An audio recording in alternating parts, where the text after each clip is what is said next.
ગ્રામ્ય સ્વાસ્થ્ય જાગૃતિ કાર્યક્રમમાં આજે આપણે બહેનોનું મહત્ત્વ સમજીશું. કારણ એક સ્ત્રી જો જાણતી હોય કે સ્વસ્થ કેવી રીતે રહેવું અને બીમારીથી દૂર કેવી રીતે રહેવું, તો તેને તો ફાયદો થાય જ છે, પણ આખા કુટુંબને ફાયદો થાય છે.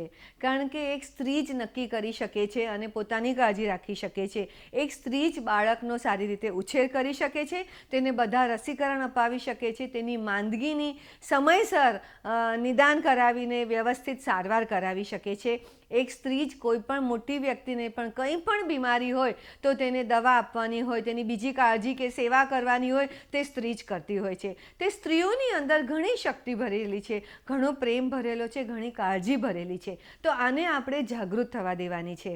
અને જ્યારે ગ્રામ્ય સ્વાસ્થ્યની વાત આવે છે તો બહેનોના થકી તમે તમારા ગામડાનું સ્વાસ્થ્ય ઘણું બધું સુધારી શકો છો. તો બહેનોની નાની નાની સભાઓ બોલાવો, જેની સાથે પ્રસંગ પડે તેમની સાથે આવા જુદા જુદા પ્રેઝન્ટેશન અને બીજી બધી વાતો કરો.